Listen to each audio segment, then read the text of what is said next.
السلام علیکم دوستو، کیسے ہیں آپ سب؟ میں زوینہ فیاض ایک بار پھر آپ کے ساتھ تو میں شروع کر رہی ہوں محبت بوجھ نہیں بائی سلمیٰ خان پارٹ 11۔ گاڑی روکے، ایسے چلنا کیا اچھا ہوگا، کچھ لے کے چلتے ہیں۔ وہ جو گاڑی کی سپیڈ بڑھاتے ہوئے زوہان کے گھر جلدی پہنچنا چاہتا تھا، میرال کی آواز پر وہ ایک دم رکا۔ زویا، طلحہ اور نورین پیچھے بیٹھے ہوئے تھے اور وہ بے نیازی سے آگے والی سیٹ پر بیٹھ کر حکم چلا رہی تھی۔ سفیان اس کو دیکھتا رہ گیا۔ آخر اس میں غرور کس چیز کا ہے؟ اس نے دل میں سوچا۔ بھابھی؟ وہ پیچھے زویا کی طرف متوجہ ہوئی۔ زویا جو نورین کو بسکٹ کھول کر دے رہی تھی ایک دم میرال کی طرف متوجہ ہوئی۔ ہاں سویٹی، بولو۔ میرال اور زویا کی اچھی خاصی بن گئی تھی اور وہ اس کو پیار سے سویٹی ہی کہتی تھی، کیونکہ میرال کے گال ہلکے سے گلابی تھے اور وہ قدرتی خوبصورت تھی، مگر اس کے گال زیادہ منفرد تھے۔ زویا جب بھی اسے ملتی تو اس کے گال کھینچا کرتی تھی اور وہ اسے منع کیا کرتی، مگر زویا کہاں سننے والی ہے۔ زویا کو میرال کے آنے سے گھر میں بہت خوشی محسوس ہوئی تھی۔ وہ اچھے طریقے سے سارے معاملے جانتی تھی کہ کس طریقے سے وہ اس گھر میں آئی اور کیا ہوا کیا نہیں، مگر وہ خوش تھی کیونکہ میرال ایک اچھے دل کی لڑکی تھی۔ آنٹی کو کیا پسند ہے اور زوہان بھائی کو؟ ارے امی، ابھی زویا کچھ بولتی جب پہلے سفیان کی آواز اس کے کانوں تک آئی۔ آنٹی کو آم پسند ہے جو میں پہلے ہی لے کر گاڑی کی ڈگی میں رکھ چکا ہوں، اور تمہارے زوہان بھائی کو کچھ بھی نہیں پسند۔ وہ ایک ایک لفظ چبا کر بول رہا تھا۔ زویا نے بہت مشکل سے اپنی ہنسی چھپائی۔ اس کا انداز ایسا تھا کہ میرال تو رستی رہ گئی۔ اپنا چہرہ کھڑکی کے باہر کر کے ایک تیکھی نظر اس پہ ڈال کر پھر کھڑکی کے باہر دیکھنے لگی۔ آخر بیٹی عدنان ضیا کی ہے تو نخرے تو ہوں گے، عباسیوں کا خون جو ہے اس کے اندر۔ وہ بھی منہ میں بڑبڑاتا ہوا اپنی گاڑی زوہان کے گھر کے راستے تک پہنچا چکا تھا۔ کیا مسئلہ ہے تمہیں؟ میرا دل تو کر رہا ہے تمہارا منہ نوچوں میں، بدتمیز نہ ہو تو۔ میرے کمرے میں آ کر میرے ہی اوپر حکم چلا رہے ہو؟ اسی وقت میرے کمرے سے نکلو ورنہ تمہاری جان لے لوں گی میں۔ وہ گھر کے نارمل کپڑوں میں پینٹ کی جیبوں میں ہاتھ ڈالے دروازے پر لائٹ گرے کلر کی شرٹ ہاتھ میں پکڑے کھڑا تھا۔ وہ استری کرنے کے لیے صنم کو دینے آیا تھا، مگر صنم کو اس کا لہجہ حکم کرنے والا لگ رہا تھا، نہ کہ التجا کرنے والا۔ اس نے تو فیصلہ کر لیا تھا کہ وہ ہرگز اس کا کوئی کام نہیں کرے گی۔ یار صنم کر دو، انٹرویو کے لیے جانا ہے، کیوں نہیں سمجھ رہی ہو؟ وہ باقاعدہ منتوں پر اتر آیا تھا۔ اس نے IT کمپنی میں اپنی CV بھیجی تھی جہاں سے اس کو انٹرویو کے لیے کال آئی تھی۔ وہ اپنے دم پر نوکری حاصل کرنا چاہتا تھا، نہ کہ فہیم عباسی کا بیٹا ہونے پر۔ وہ شدید لیٹ ہو چکا تھا، مگر صنم تھی جو ماننے کو ہی نہیں آ رہی تھی۔ ادھر تو میں کر دیتی ہوں۔ اپنے کمرے سے زرنش کی آواز آئی تو وہ اپنی جگہ سے اٹھ کھڑی ہوئی۔ حمزہ اپنا پورا رخ موڑے زرنش کو دیکھ رہا تھا۔ آپی آپ جائے ابراہیم بھائی کے پاس، یہ تو ڈرامے کر رہا ہے، پہلے تو خود کرتا تھا اور اب اسے حکم چلانے کی عادت ہو گئی ہے۔ وہ اپنے ماتھے پر بل ڈالے غصے سے بول رہی تھی، مگر زرنش نے کوئی اثر نہ لیتے ہوئے حمزہ سے شرٹ لی اور ایک گہرا آلود نظر صنم پر ڈال کر باہر کی طرف جانے لگی۔ تمہیں تو آ کر دیکھ لوں گا۔ وہ باہر جاتے ہوئے بھی اس کو دھمکانا نہیں بھولا۔ مجھے ہی تو دیکھتے ہو تو دیکھتے رہو، وہ بھی ایک ادا سے بول کر دوبارہ اپنی جگہ پر بیٹھ کر موبائل پر اپنی نظریں جما چکی تھی۔ وہ اس عالیشان گھر کے لان میں ٹانگ پر ٹانگ رکھے ایک ادا سے بیٹھی ہوئی تھی۔ ہاتھ میں چائے کا کپ تھا جس کو منہ سے لگا کر پھر اس کا ذائقہ اپنے حلق تک اتار رہی تھی۔ لاہور میں ہلکی سی بارش ہوئی تھی۔ اس کے بعد لاہور کا موسم بہت خوشگوار تھا۔ ٹھنڈی ٹھنڈی ہواؤں نے موسم کو اور دوبارہ کر دیا تھا۔ تو کیا سوچا آپ نے شازین؟ ہم کہاں جا رہے ہیں؟ وہ جو شازین ابھی باہر نکلا ہی تھا انیا کی آواز پر ایک دم اس کی طرف مڑا، مگر ایک بیزار نظر اس پر ڈال کر آگے بڑھنے لگا ہی تھا کہ انیا ایک دم اپنی جگہ سے اٹھی اور اس کے سامنے آ گئی۔ بیوی ہوں میں آپ کی، زبردستی کی صحیح، لیکن بیوی میں ہوں آپ کی۔ آپ کو میرے ہر حقوق پورے کرنے ہوں گے اور ان میں سے ایک حقوق بیوی کی بات ماننا بھی ہوتا ہے۔ اب وہ اس کے بالکل سامنے کھڑی اسے اپنے حق گنوا رہی تھی اور وہ بیزاری سے بس اسے دیکھے جا رہا تھا۔ بس نہیں چل رہا تھا کہ یہ شہر چھوڑ کر کہیں بھاگ جائے، مگر جہاں بھی جاتا یہ بلا تو پیچھا چھوڑنے والی تھی نہیں۔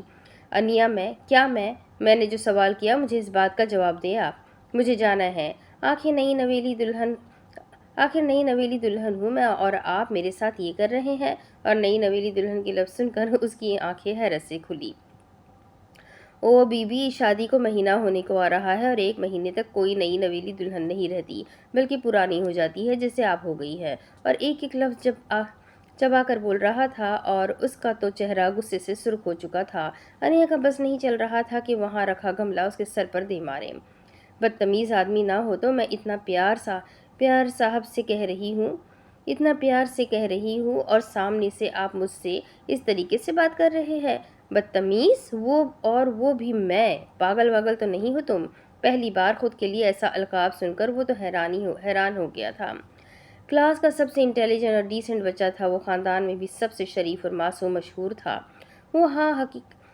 حقیقت یہ تھی کہ وہ نہ شریف تھا نہ معصوم تھا، مگر لوگوں کو کیا پتا تھا۔ جی آپ بدتمیز ہے، آپ کو بات کرنے کی تمیز نہیں ہے کہ بیوی سے کیسے بات کی جاتی ہے۔ اس کی آواز بلند ہوتی جا رہی تھی اور آواز اتنی بلند تھی کہ زاہدہ بیگم اندر سے لان کی طرف آئی اور ان دونوں کو بحث کرتے دیکھ کر اپنا سر پر ہاتھ رکھ لیا۔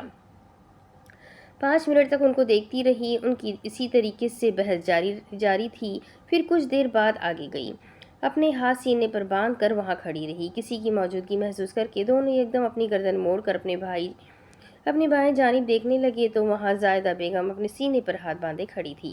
اگر تم لوگوں کا ہو گیا ہو تو انیا میرے ساتھ آؤ، مجھے تمہیں زیورات دینے ہیں۔ اور وہ جو ابھی منہ کھولنے ہی لگا تھا، زاہدہ بیگم کی اگلی آواز پر چپ ہو گیا۔ اور مجھے لگتا ہے کہ تمہیں اس وقت یہاں نہیں بلکہ فیکٹری میں ہونا چاہیے، تو تم جاؤ اور جا کر اپنا کام کرو۔ اور وہ منہ بناتا ہوا باہر جانے لگا۔ انیا کے تو دل میں الگ ہی خوشی داخل ہوئی تھی اسے شرمندہ دیکھ کر۔ کچھ ہی پل بعد وہ لوگ ذوحان کے گھر کے سامنے تھے۔ گاڑی روکنے کے بعد سفیان اب چوکیدار کو سامان نکالنے کی ہدایت دے کر اندر کی طرف جانے لگا تھا۔ زویا اور میرال پہلے ہی اندر داخل ہو چکی تھی اور اندر داخل ہوتے ہی جو وجود ان کے سامنے بیٹھا تھا اسے دیکھ کر تو ایک پل کے لیے سب ٹھہر گئے۔ وہ لوگ اپنی آنکھیں کھولے سامنے بیٹھے وجود کو دیکھ رہی تھی۔ ابھی اصلی قیامت تو پیچھے آئے شخص پر گرنی تھی جو ابھی گھر میں داخل ہوا تھا۔ جیسے ہی اس نے نظر اٹھا کر سامنے صوفے پر دیکھا تو وہ جم گیا، اس کا جسم حرکت کرنے سے قاصر ہو گیا۔ اسے لگا یہ اس کا وہم ہوگا، اسے لگا کہ وہ وہاں موجود نہیں ہے، مگر حقیقت الگ تھی۔ اس وقت سفیان ملک کی آنکھوں کے کنارے بھیگنے لگے۔ سامنے بیٹھا وجود اسی کا ہی تھا، وہ حقیقت میں وہاں موجود تھی، مگر نایاب وہاں کیا کر رہی تھی؟ یہ سوال تینوں کے ذہن میں تھا۔ سفیان بھی اختیار پیچھے کی جانب جانے لگا، مگر بھاری قدموں کے ساتھ وہ تھوڑا ہی چل سکا اور دیوار کا سہارا لے کر داخلی دروازے کے سامنے کھڑا ہو گیا۔ نایاب اپنی جگہ سے اٹھ کر میرال کے گلے لگ چکی تھی۔ نایاب کے لیے بھی یہ حیران کن لمحہ تھا، مگر کسی اپنے کو سامنے دیکھ کر ایک دم اس کی طرف بڑھنا اور اس کو گلے لگانا، وہ اس نے سوچا بھی نہیں تھا کہ وہ کبھی اپنوں کو دیکھ بھی پائے گی۔ وہ تو سب کچھ چھوڑ کر آ گئی تھی، مگر وہ لوگ اس کے ساتھ تھے۔ اسے یقین تھا عارضی طور پر وہ لوگ ناراض ہیں، مگر وہ لوگ مان جائیں گے، اسے اچھے طریقے سے یقین تھا۔ میرال تم یہاں؟ مجھے یقین نہیں آ رہا، کیسے؟ میرال تم کیسی ہو؟ لفظ ایک ساتھ نکلنے کو انکاری تھے، ٹوٹ ٹوٹ کر حلق سے لفظ ادا ہو رہے تھے۔ لوگ کچھ بھی نہیں بول پا رہی تھی۔ وہ ثاقب کھڑی نایاب کو تکے جا رہی تھی اور نایاب اپنے گلے سے اپنے لفظ مکمل کرنے کی کوشش کر رہی تھی۔ سب کی طرح وہ بھی باہر گھومنے جانے کے لیے خوش تھی۔ اسے یقین تھا کہ وہ ان دنوں میں اپنے اور زر کے درمیان جو بھی دوریاں ہیں وہ ختم کر دے گی، لیکن زر تو اسے ایک نظر دیکھنے کو بھی تیار نہیں تھا۔ وہ اس کی بیوی تھی، وہ اس کی عزت تھی، وہ اس کی فکر کرتا تھا، اس کا خیال رکھتا تھا، اس کی عزت کرتا تھا، مگر کیا وہ اس سے محبت کرتا تھا؟ کیا جو محبت اس نے کی تھی کہ زر اس حد تک نہیں، مگر تھوڑی سی بھی محبت اس سے کرتا ہے؟ اس نے آج تک زر کی آنکھوں میں اپنے لیے کبھی محبت نہیں دیکھی۔ ہمدردی، غصہ، فکر، پریشانی، سب جذبات وہ اس کی آنکھوں میں شادی کے بعد دیکھ چکی تھی، سوائے ایک جذبے کے جو سب سے حساس اور اہم تھا، محبت۔ فہیم صاحب پہلے سے ہی سب کی ٹکٹ بک کروا چکے تھے۔ ان لوگوں نے یہاں سے اسلام آباد جانا تھا۔ اسلام آباد سے ان کو مری، کشمیر اور بھی پاکستان کے خوبصورت مقام پر ان کو بھیجنے کی ذمہ داری فہیم عباسی کی تھی۔ وہ ہر کسی کے رشتے سے واقف تھے، زبردستی کے رشتے تو ان سب پر ڈال دیے گئے تھے، مگر ان رشتوں کو مضبوط بنانا تھا، ان سب کو مضبوط بنا کر رکھنا تھا، ان میں احساس ڈالنا تھا، اور وہ اپنی ذمہ داری بخوبی انجام دے رہے تھے۔ ان لوگوں نے جانے سے پہلے شاپنگ کرنی تھی۔ انیا شازین شاپنگ کے لیے جانے والے تھے، لیکن زاہدہ بیگم نے ہیرا کو بھی ساتھ جانے کے لیے کہہ دیا تھا۔ زر تو جانے کو تیار نہیں تھا، مگر فہیم صاحب کے حکم کی پاسداری اسے کرنی تھی۔ ابراہیم اور زنیش پہلے ہی اپنی شاپنگ مکمل کر چکے تھے، ان کو بھی کہا تھا مگر انہوں نے جانے سے انکار کر دیا۔ فہیم صاحب نے وعدہ کیا تھا کہ باقی سب بچوں کو وہ اس گرمی میں گھمانے کے لیے ٹھنڈے مقامات پر لے کے جائیں گے، تو جن کا منہ اترا ہوا تھا ان کے چہروں پر الگ ہی چمک آ چکی تھی۔ وہ لوگ شاپنگ کے لیے کل جانے والے تھے۔ انیا نے تو ضد لگائی ہوئی تھی کہ آج ہی جاتے ہیں، مگر ہر جگہ تو اس کی اب چلے گی نہیں، تو وہ اپنا منہ بنائے گاڑی کی پچھلی سیٹ پر بیٹھ گئی تھی۔ شاہزین نے اسے آگے بیٹھنے کو نہیں کہا کیونکہ وہ جانتا تھا کہنا بیکار ہے، وہ جیسا کرنا چاہتی ہے ویسا ہی کرے، کیونکہ مانتی تو وہ کسی کی بھی نہیں ہے۔ دوسری طرف، کیا تم پاگل ہو گئی ہو؟ ایسا نہیں ہو سکتا، ہم لوگ رشتہ پکا کر چکے ہیں، آدھی خاندان کو پتہ چل چکا ہے، اور تم کہہ رہی ہو کہ انکار کر دے؟ تم ہوش میں تو ہو؟ فریال سلطانہ بیگم فریال کی بات سن کر سکتے میں چلی گئی تھی۔ ان کے لیے یہ بات بہت حیران کن تھی کہ جس شخص سے وہ اتنی محبت کرتی ہے وہ اسے شادی سے انکار کر رہی ہے۔ اس کے گلے میں آنسوں کا پھندا اٹکا ہوا تھا، لیکن اس سے رونا نہیں تھا، اسے اپنی بات پر قائم رہنا تھا۔ امی جان، میں فیصلہ کر چکی ہوں، مجھے آنسو اب برسنے کو تھے، لفظ ادا نہیں ہو رہے تھے مجھے فہیم سے، لفظ ابھی بھی حلق میں اٹکے ہوئے تھے، جملہ مکمل نہیں ہوا تھا، اس کے آنسو اب اس کی آنکھوں کے کناروں تک آ چکے تھے۔ ان سے شادی نہیں کرنی، آپ منع کرتے ہیں؟ وہ یہ کہہ کر اپنے کمرے کی جانب بڑھ گئی۔ زیادہ دیر وہاں بیٹھتی تو اس کی حقیقت کھل جانی تھی۔ آپ خود تو رسوا ہو جاتے ہو، مگر محبوب کو رسوا نہیں کر سکتے۔ وہ تو فہیم عباسی کے لیے اپنی جان بھی دے سکتی تھی۔ پہلی بار فہیم عباسی نے فریال ملک سے التجا کی تھی تو وہ کیسے اسے خالی ہاتھ لوٹا سکتی تھی؟ دل بالکل خالی ہو چکا تھا۔ جس انسان کی محبت کا دم وہ 11 سال کی عمر سے بھر رہی تھی، جو شخص اب اس سے بالآخر اتنے انتظار کے بعد ملنے والا تھا، ان کا انکار فریال ملک کے اندر تک کو ہلا گیا تھا۔ اس کے چہرے کی بات کی جائے تو وہ انتہائی خوبصورت ایسی لڑکی تھی کہ کوئی ایک بار میں دیکھ کر ہی اس پر دل ہار بیٹھے۔ اس کے لیے کافی رشتے ہر مہینے آیا کرتے تھے، مگر سب کو اس کی دل کی خواہش کا علم تھا، تو ہمیشہ سے سارے رشتوں سے انکار ہی کرتی رہی، اور سلطانہ بیگم نے کچھ نہیں کہا کیونکہ وہ جانتی تھی کہ وہ فہیم عباسی کو پسند کرتی ہے، اور پسند تو ان کا بیٹا بھی کرتا تھا۔ ملک زیاد کا رشتہ فہیم عباسی کی بہن زائدہ عباسی سے طے کیا گیا تھا۔ وہ اور زائدہ ایک ہی کلاس میں پڑھا کرتے تھے۔ کبھی زائدہ کی طرف سے اظہار محبت تو نہیں سنی اس نے، مگر ملک زیاد کو یقین تھا کہ زائدہ بیگم کی آنکھوں میں اس کے لیے محبت ہے، مگر دلوں کے حال تو اللہ ہی جانتا ہے۔ اب آگے، نایاب سفیان کو اپنی آواز کھائی سے آتی ہوئی محسوس ہوئی۔ وہ بے یقینی سے مرال سے لپٹی ہوئی نایاب کو دیکھ رہا تھا۔ وہ یہاں کیا کر رہی تھی؟ یہ تو زوہان کا گھر تھا، زوہان کے گھر میں کیا کر رہی ہے؟ بہت ساری باتیں اس کے ذہن میں آ رہی تھی، مگر وہ الجھا ہوا تھا، کس میں سے صحیح جواب کون سا ہے؟ وہ میرال کو گلے لگا کر اب جدا ہو رہی تھی۔ طلحہ اور نورین اس پری نما لڑکی کو دیکھ کر حیران تھے۔ طلحہ تو نایاب کو دیکھتے ہی کھو ہی گیا تھا۔ وہ تو اس ننھی سے بچی کو ایک ننھی سی عمر کی کرش بن گئی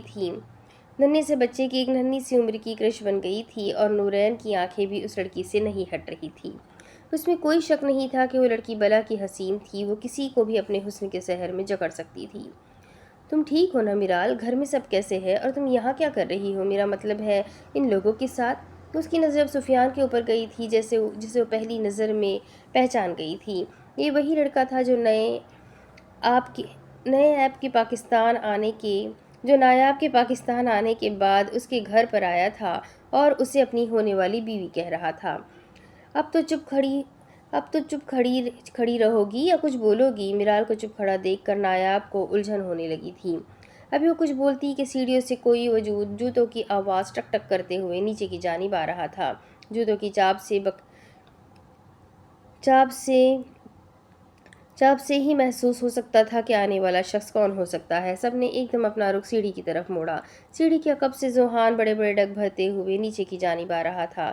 وہ کافی دیر سے سیڑھیوں پر کھڑے یہ منظر دیکھ رہا تھا، اور ہنوز اس کی نظر ابھی بھی ان سب پر ہی جمی ہوئی تھی۔ یہ اس کا گھر ہے تو اسے یہاں پر ہونا چاہیے۔ مجھے نہیں لگتا کہ یہ سوال پوچھنا بنتا ہے کہ وہ یہاں پر کیا کر رہی ہے۔ وہ پرسکون لہجے میں اپنی پینٹ کی جیبوں میں ہاتھ ڈالے آہستہ آہستہ نیچے آ رہا تھا۔ سفیان کی حیرت ایک دم غصے میں تبدیل ہوئی۔ ذوحان کے اتنے پرسکون لہجے کو دیکھ کر اسے تو حیرت کا ایک اور جھٹکا لگا تھا۔ ذوحان کیا مطلب ہے؟ کیا مطلب؟ یہ تو نایاب ہے نا؟ کافی دیر بعد زویا کی آواز آئی تھی۔ وہ ہنوز پرسکون لہجے میں کھڑا ہو کر اب اس کا مکمل تعارف کروا رہا تھا۔ یہ نایاب فہیم عباسی ہے۔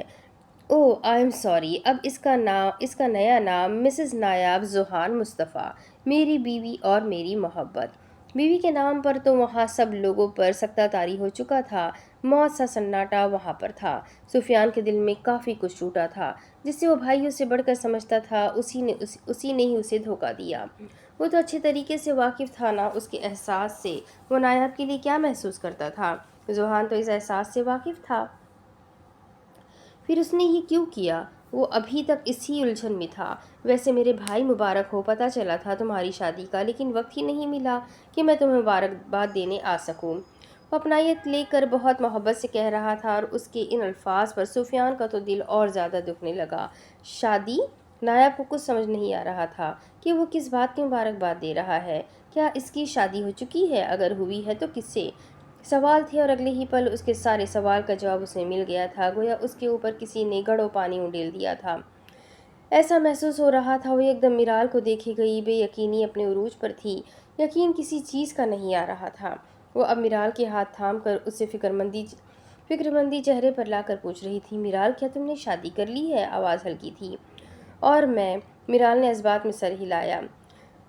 ایک پل کے لیے نایاب تو پتھر کا مجسمہ بن گئی تھی۔ جس طرح سے تمہارا تعلق اس گھر سے ختم ہو چکا ہے، اسی طریقے سے میرا تعلق بھی ختم ہو چکا ہے۔ میرال سب کچھ سمجھ گئی تھی۔ اسے اتنے دنوں میں یہ چیز پتہ چل چکی تھی کہ شازین سے انیا کی شادی ہو چکی ہے، اور اگر انیا سے اس کی شادی ہوئی ہے تو پھر نایاب کہاں ہے؟ اور آج نایاب کو یہاں دیکھ کر اسے یقین ہو گیا کہ نایاب کہاں گئی تھی اور کیا ہوا تھا اس کے ساتھ۔ اسے نہیں پتا تھا وہ کہاں پر ہے، مگر اس نے یہی سوچ رکھا تھا کہ شاید اسے اغوا کیا گیا ہو یا اس کے ساتھ زبردستی کی گئی ہو، کیونکہ وہ نایاب کو اچھی طریقے سے جانتی تھی۔ مگر آج اسے ذوحان کے گھر پر اتنا خوش اور جس انداز میں وہ بیٹھی ہوئی تھی، ایک ملکہ کی طرح اسے اندازہ ہو گیا تھا کہ اس کے ساتھ زبردستی نہیں کی گئی، بلکہ وہ اپنی مرضی سے یہاں پر آئی ہے۔ جس کے ساتھ زبردستی کی جاتی ہے وہ اتنا خوش نہیں ہوتا جتنی خوش نایاب اس وقت وہاں موجود بیٹھی ہوئی تھی۔ وہ گھر سے بھاگ گئی تھی، اسے اب یقین ہو چکا تھا۔ اوہ میرے خدایا، کیا ہو گیا ہے؟ بابا کیا کوئی گاڑی کے نیچے آ گیا ہے؟ نہیں بیٹا، مجھے نہیں معلوم، باہر نکلو دیکھتے ہیں۔ گاڑی کا دروازہ کھلا اور وہ لوگ باہر نکلے۔ ان کے سامنے ہی ایک لڑکا گاڑی کے سامنے پڑا ہوا تھا، مگر خوش قسمتی اس لڑکے کی تھی کہ گاڑی اس کے اوپر سے نہیں گزری۔ وہ روڈ کے سائڈ پر تھا، مگر مکمل سائڈ پر نہیں تھا۔ اگر کوئی گاڑی بھی نہ دیکھ کر آتی تو ضرور اس کی ٹانگ سے چڑھ کر چلی جاتی، مگر یہ تو اس لڑکے کی خوش قسمتی تھی کہ گاڑی اس تک پہنچنے سے پہلے ہی ایک پتھر سے ٹکرائی اور جھٹکا دے کر رک گئی۔ گاڑی اس تک پہنچنے سے پہلے ہی ایک جھٹکا دے کر رک گئی اور وہ ہٹا کٹا مرد 19 سالہ لڑکے کو اٹھا کر گاڑی میں بٹھا چکا تھا۔ اب ان کا رخ ہسپتال کی طرف تھا۔ لڑکی پریشانی سے بار بار پیچھے سیٹ پر پڑے ہوئے اس 19 سالہ لڑکے کو دیکھ رہی تھی۔ بابا کہیں یہ مر تو نہیں گیا؟ اس کی پریشانی بھری آواز اس مرد کے کانوں سے ٹکرائی تھی۔ بیٹا اللہ بہتر کرے گا، چلتے ہیں ہاسپٹل، دیکھتے ہیں کیا ہوتا ہے۔ وہ خود کو کمپوز کرتے ہوئے گاڑی کی طرف اپنا پورا دھیان لگا چکے تھے۔ عبید میں کہہ رہی ہوں نا، میری بیٹی زندہ ہے، کیوں نہیں سمجھ رہے ہیں آپ؟ میں آپ کو پاگل لگتی ہوں؟ کیا لگتا ہے آپ کو کہ میں پاگل ہوں؟ بولے نا عبید، کچھ بولے۔ وہ ابھی سکندر کا گریبان پکڑے انہیں جھنجھوڑ رہی تھی۔ مجھ سے سب چھین لیا گیا، میرا بیٹا، میری بیٹی، مجھ سے دونوں چھین لیے گئے۔ عبید میرے ہاتھ دیکھیں، بالکل خالی ہے۔ خدا کے لیے عبید مجھے میری اولاد واپس کر دے۔ آپ جانتے ہیں وہ میری زندگی ہے، میں نہیں رہ پاؤں گی ان کے بغیر۔ اتنے سالوں تک میں نے اپنی بیٹی کی شکل تک نہیں دیکھی، اور میری بیٹی آپ کہتے ہیں وہ مر چکی ہے؟ وہ نہیں مری، میں جانتی ہوں، میری بیٹی زندہ ہے۔ اور ابھی سکندر مایوسی سے اپنی دل و جان سے عزیز بیوی کے شوہر سکندر کو دیکھے جا رہے تھے۔ میں وہاج بھائی سے بات کرتا ہوں، بہت جلد ہمیں ہمارا اذان لوٹا دیں گے۔ اس وقت وہ کراچی میں ہیں، ان کے پاس۔ تم جانتی ہو نا، تم اس حالت میں نہیں تھی کہ تم بچوں کو سنبھال پاتی، اس لیے ہم نے… ابھی وہ اپنی بات مکمل کرتے کہ کشور چلا اٹھا۔ ابھی سکندر، میں اس وقت بھی اس حال میں تھی کہ میں اپنے بچوں کو سنبھال سکوں، اور میں اس وقت بھی اس حال میں ہوں۔ صرف آپ کے بھائی نے مجھ سے میری اولاد چھین لی، اور اس نے میرا وزن چھین میرا اوزان چھین لیا۔ صرف آپ اور آپ کے بھائی کی وجہ سے یہ ہوا ہے۔ میں کمزور نہیں تھی، مجھے کمزور آپ لوگوں نے بنایا۔ میں ایک پر اعتماد عورت تھی اور ایک ماں ہرگز کمزور نہیں ہوتی۔ اور اذان کے پیدا ہونے کے بعد تو میں اور مضبوط ہو گئی تھی، لیکن آپ کی وجہ سے یہ ہوا، صرف آپ کی وجہ سے۔ وہ ایک ایک لفظ چبا کر بول رہی تھی۔ کشور تم میری محبت میں ہو، تم جانتی ہو۔ اچانک والدین کی موت اور اس کے بعد ہمارا کاروبار، سب کچھ ختم ہو جانا، وہ کسی نائٹ میئر سے کم نہیں تھا۔ تم ذہنی طور پر اتنی مضبوط نہیں رہی تھی کہ تم اپنے بیٹے کو سنبھال پاتی۔ وہاج بھائی نے کہا تھا کہ جس دن تم مکمل ٹھیک ہو جاؤ گی تو وہ ہمیں ہمارا اذان لوٹا دیں گے۔ مجھے پاکستان جانا ہے، مجھے کل ہی پاکستان جانا ہے ابی سکندر۔ اب وہ ایک شیرنی کی طرح گھرا رہی تھی۔ کچھ پل کے لیے تو ابی سکندر بالکل سن ہو گئے تھے، لیکن ڈاکٹر نے کہا ٹریٹمنٹ ابھی کمپلیٹ۔ بھاڑ میں گیا ڈاکٹر، اور بھاڑ میں جائے یہ ٹریٹمنٹ۔ مجھے پاکستان اپنے بیٹے کے پاس جانا ہے۔ وہ اپنا فیصلہ سنا چکی تھی اور ابی سکندر ہر بار کی طرح اپنی محبوب نظر کے سامنے ہار مان چکے تھے۔ اور ہاں، مجھے پورا یقین ہے میری بیٹی بھی زندہ ہے اور وہ پاکستان میں ہی ہے۔ میں اسے ڈھونڈ کر رہوں گی۔ میرا جو خاندان سالوں پہلے ٹوٹ گیا تھا، میں اسے جوڑ کر رہوں گی۔ اب وہ کچھ دیر پہلے والی کشور سکندر نہیں لگ رہی تھی، جو منتیں کر رہی تھی، روئی جا رہی تھی، یقین دلائے جا رہی تھی۔ وہ تو ایک الگ ہی کشور لگ رہی تھی، جس سے بس اپنا خاندان مکمل کرنا تھا، جس سے اپنی اولاد کو خود کے قریب کرنا تھا۔ صحیح کہتے ہیں عورت جتنی بھی بزدل سہی، جب بات اولاد پر آئے تو وہ شیرنی بن جاتی ہے۔ اور اگر کسی کو مثال لینی تھی تو اس وقت کشور سکندر کو دیکھنا چاہیے۔ یہ کیسے ہو سکتا ہے؟ دماغ تو درست ہے اس کا۔ یہ اس کی مرضی سے ہوا تھا اور اب جب سب کچھ ہو چکا ہے تو وہ منع کر رہی ہے۔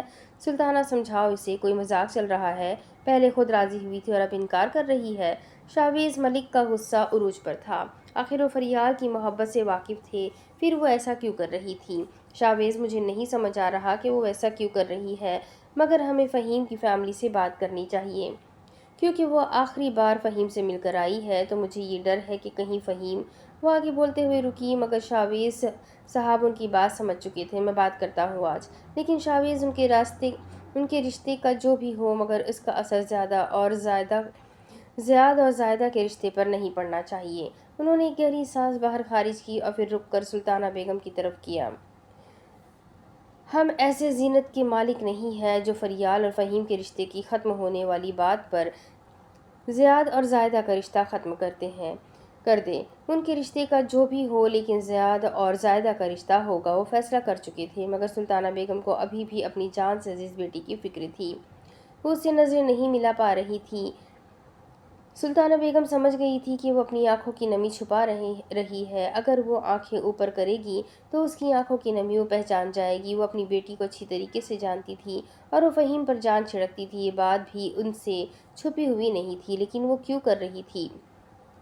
اس سوال کا جواب تو کل فہیم کے گھر پہ ہی ملنا تھا۔ آدھا گھنٹہ گزر چکا تھا، مگر اندر سے ڈاکٹرز باہر نہیں آئے تھے۔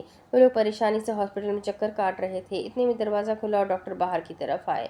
وجدان صاحب، اللہ کا شکر ہے لڑکا بالکل ٹھیک ہے، مگر اسے پیر میں چوٹ لگی ہے۔ 1 ہفتے تک اسے بیڈ ریسٹ کرنا ہوگا تاکہ اس کے پیر کا زخم ٹھیک ہو سکے، باقی تو وہ تندرست ہے، آپ لے جا سکتے ہیں۔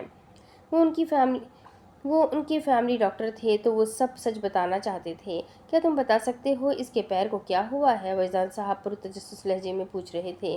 شاید زوردار کوئی چیز اس کے پیر میں ماری گئی ہے۔ ہو سکتا ہے کسی نے ڈنڈا مارا ہو، مگر وہ اتنا زور سے لگا ہے کہ اس کے پیر میں زخم جیسا ہو چکا ہے۔ لیکن آپ فکر نہ کریں، اگر آرام کرے گا تو وہ ٹھیک ہو جائے گا۔ ڈاکٹر اب وجدان صاحب کو پرسکون کر چکے تھے، البتہ ان کے ساتھ جو لڑکی تھی اب وہ وجدان صاحب کی طرف بڑھ رہی تھی۔ ڈاکٹر ہاتھ میں فائل پکڑے اپنی کیبن کی طرف جا رہے تھے جب وہ لڑکی وجدان صاحب کی طرف بڑھی۔ بابا، اب کیا کرنا ہے؟ ڈاکٹر انکل کہہ رہے ہیں اس کو لے جا سکتے ہیں، لیکن کہاں لے جانا ہے؟ ہم تو اسے جانتے بھی نہیں ہیں، کون ہے، کیا نام ہے، کہاں سے ہے اور اس کو لگا کیسے؟ کہیں موالی ڈاکو چور تو نہیں ہے؟ لیکن ہم کیا کریں گے بابا؟ ہمیں پولیس کو بتانا چاہیے، وہ خود پتہ کر لے گی۔ ہمیں پولیس کو بتانا چاہیے، وہ خود پتہ کر لے گی۔ وہ خود ہی سوال کر کے خود ہی جواب دیے جا رہی تھی۔ وجدان صاحب کو بولنے کا موقع ہی نہیں دے رہی تھی۔ جب وہ سانس لینے کے لیے رکی تو وجدان صاحب نے ایک جملے میں ہی اس کے سارے سوال کا جواب دے دیا۔ یہ ہمارے ساتھ ہمارے گھر جا رہا ہے، اب تم کچھ نہیں کہو گی۔ اور اس لڑکی کا تو منہ ہی کھل گیا۔ کیا مطلب؟ شاید میں نے کہا ہے تم کچھ نہیں کہو گی۔ گاڑی میں چل کے بیٹھو، میں لاتا ہوں اس کو۔ اب لڑکی ناک پر غصہ رکھے بیگ جو سیٹ پر رکھا ہوا تھا جھپٹنے کے انداز میں اٹھا کر گاڑی کی طرف جانے لگی۔ نہ مانے میری بات، جب مصیبت میں پھنسیں گے نا پھر یاد آئے گا کہ میں نے ٹھیک کہا تھا۔ دوسری طرف کیا مطلب بیوی؟ کافی دیر بعد سفیان کی مردہ آواز آئی تھی اور اس کی آواز پر تو میرال بھی گردن موڑ کر اسے دیکھنے لگی۔ یہ وہ سفیان نہیں تھا، یہ تو کوئی الگ ہی انسان لگ رہا تھا جس کی آنکھوں میں خوفناک کر دینے والے تاثر تھے۔ کیا مطلب بیوی؟ اس نے اپنا سوال دہرایا۔ ذوحان ناک سے مکھی اڑاتے ہوئے اس کی طرف بڑھا۔ او بھائی، کیا کان خراب ہو گئے ہیں تمہارے؟ بولا بیوی ہے میری۔ بیوی کیا ہوتی ہے تمہیں نہیں پتا؟ جیسے تمہاری میرال بیوی ہے ویسی نایاب میری بیوی ہے، وہ خوشگوار لہجے میں کہہ رہا تھا، اور اس کا یوں کہنا سفیان کو اور آگ لگا گیا تھا۔ کچھ دیر اس گھر میں خاموشی رہی۔ 1 second, 2 second, 3 second, 4 second. 4 second کی خاموشی کے بعد سفیان نے ذوحان کا گریبان اپنی مٹھی میں جکڑ لیا تھا۔ تو دوست نہیں، بھائی تھا میرا۔ مجھے یقین نہیں آتا تم میرے ساتھ ایسا کر سکتا ہے۔ تو وہ انسان تھا جس کے سامنے میں اپنا پورا دل کھول کے رکھ دیتا تھا، اپنے سارے احساس کھول کے رکھ دیتا تھا، اور تو نے میرے ساتھ ایسا کیا؟ اس کی آنکھوں میں درد تھا، غصہ تھا، بے بسی تھی۔ تو میرے ساتھ ایسا کر سکتا ہے؟ میں سوچ بھی نہیں سکتا ذوحان مصطفیٰ۔ میرال ایک دم آگے بڑھنے لگی مگر زویا نے اسے روک دیا۔ ان دونوں کو خود بات کرنے دو، کوئی تیسرا بیچ میں آیا تو بات خراب ہو جائے گی۔ ان دونوں کے دل میں جو بھی بھرا ہے ان دونوں کو نکالنے دو۔ میرال بات سمجھتے ہوئے رک گئی مگر چہرے پر ہنوز پریشانی کے بادل آئے ہوئے تھے۔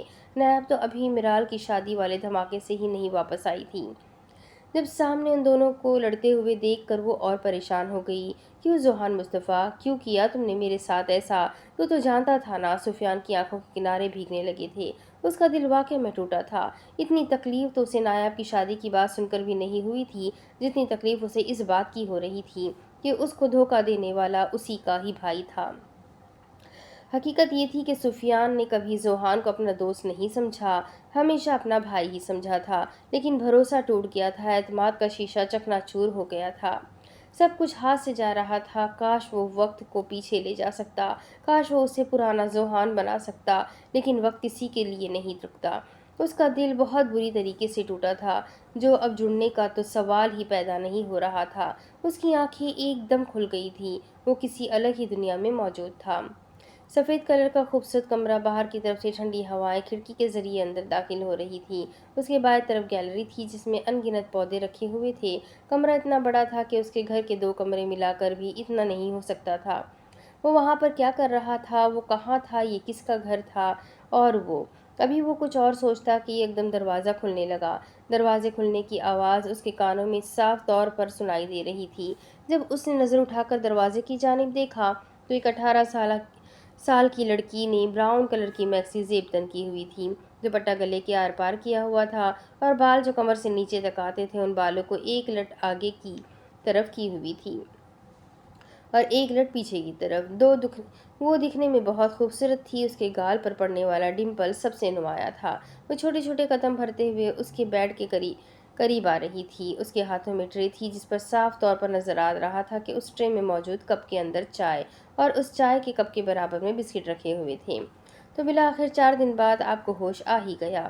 وہ لڑکی اب ہاتھ میں پکڑی ہوئی ٹرے بیڈ کے برابر میں رکھے ٹیبل پر رکھ چکی تھی اور اپنا دوپٹہ آگے کی طرف کرتے ہوئے اسی کے ہی قریب رکھے ہوئے صوفے پر ٹانگ رکھے ایک ادا سے بیٹھی ہوئی تھی۔